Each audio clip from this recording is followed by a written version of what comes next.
If you can't tell off my channel already, Mario Party's been a big part of my life growing up. Mario Party 6 is my favorite Mario Party and one of my favorite games of all time. I bet we've all been the victim of having to lead in a game of Mario Party for at least 80% of the game, then out of nowhere, the worst luck hits you in the last few turns of the game and your friend suddenly wins. They go on bragging about how that was such a well-deserved win, and then you think the skills game is the worst thing in the universe. I want to preface this to say this is not meant to gatekeep people, nor force people to play Mario Party in a certain way. Enjoy any Mario Party game as you like, obviously. However, if you legit want to improve or shift your mindset from how are they so lucky to what can I do, stick around. As someone who is often the victim of chance time, I get it. And sure, we all know it's part of most Mario Party games. I don't believe any sane person thinks it's actually honorable to win that way, but also I don't think the belief that, oh, they're so consistently lucky enters their mind either. I can't stop you from being unlucky or being chance timed or what have you. But what I can tell you is there are things that you can do that will give you better odds of winning on the board. That goes beyond just minigame practice, although granted, being good at certain types of minigames will help.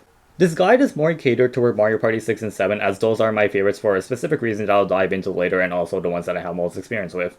However, a good chunk of this guide is still fundamentally applicable to any Mario Party that follows the classic style of collecting the most stars and coins by the end of the party game. Oh, and also there have to be items, so sorry, Mario Party 1 and 9 and 10. With that said, I will admit I do emulate and I do use codes to enhance the experience just because it ends up being overall faster and also it removes things I don't like, so I think it overall enhances the quality of the games.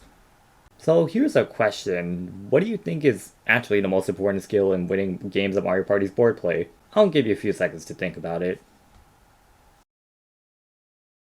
If you think it's winning minigames, that's unfortunately not 100% true, although granted, it does apply to some Mario Parties or some boards more than others. Why not though? I mean, logic would say it gives you a resource, and there's also a bonus star dedicated to it, right? But I know firsthand, as the person who often gets minigame star the most, that this is not the primary factor. And if minigames were the sole factor, then we would just constantly go into minigame mode and play the mode that's first to 3, 5, or 7 wins, right? The real answer is actually how you influence the board and how you plan. And this is why I love 6 and 7 the most, and also why I emphasize the fact that items are very important. Not having items in Mario Party is like playing Mario Kart without items, right? I mean, every character has access to the same fundamental actions, where in Mario Party, you hit the dice and you can use an item. And likewise, in Mario Kart, you would have something like you accelerate, you can brake, and you can drift. I think a perfect analogy to these would be like a game of cards. You can have a good hand, but you don't know how to optimize it. You can have a less than ideal hand, but you know how to use it and you know how to take calculated risks. And then there's just the reality that you basically don't have a hand to work with and you just have to accept whatever comes toward your way. This is not to say knowing minigames well is not an advantage, nor can it be unimportant, but realistically, with all the variety of minigames that test a variety of personal skills or traits, and also other things that can be beyond your control.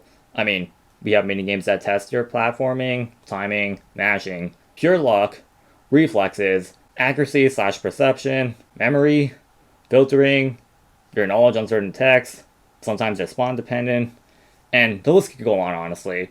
There's also the fact that you can have minigames with a lot of player interference. It's just unfortunately not realistically possible to excel at every sort of minigame archetype. You also can't just win every minigame alone due to the fact there are team games. You have to settle for the fact that some free-for-all minigames allow multiple winners, and some people can force draws in free-for-all minigames. There's also the fact that people can and will try to grief you or sabotage you, and you can get minigames that don't favor your skills, and you're not always going to be teamed up with someone that is equally as competent as you in those minigames. You can win all the minigames in the world, but it might not mean much in the end if your earnings don't go toward anything toward the core objective of the game. I mean, think about it. Have you ever had a party game that was at least 20 or 25 turns where you want all the minigames, including the bonus minigames that aren't at the end of the turn, such as battles and duels, and gotten the most coins in every coin game? What does planning on the board and influencing it mean? This means knowing how the boards work, such as what happenings do, or what the passable events are, board specific gimmicks, but also other things such as where do the stars spawn, the item distribution, and other possible resources that you might have to consider. Managing your resources, like your coins and items, and knowing when to use them. Being aware of both your own and other players' resources and position, and also the skill sets that you have and that your other players have. And playing for bonus stars and your win condition. With all this in mind, I pinpoint 6 and 7 as my favorites because their items offer something unique that most other Mario parties don't, which is the ability to control certain parts of the map thanks to their item system, which are orbs, involving traps, and so they can hinder movement of resources. To top it off, these Mario parties have dedicated dual spaces already existing on each map, and stars can be wagered on the line. Interestingly, for Mario Party 7, it's also the first Mario Party that effectively has a tier list where character choice matters, due to the fact that each character pairing has their own specific item. I'll happily dive into these aspects in another video or two, but stick around because I'm happy to share what I know from several years worth of experiences and even reaching a certain point on a netplay ladder. Despite not playing with the goal to grind ladder and be number 1, I just wanted to have a good time with friends, and others agreed that they had a good time with me.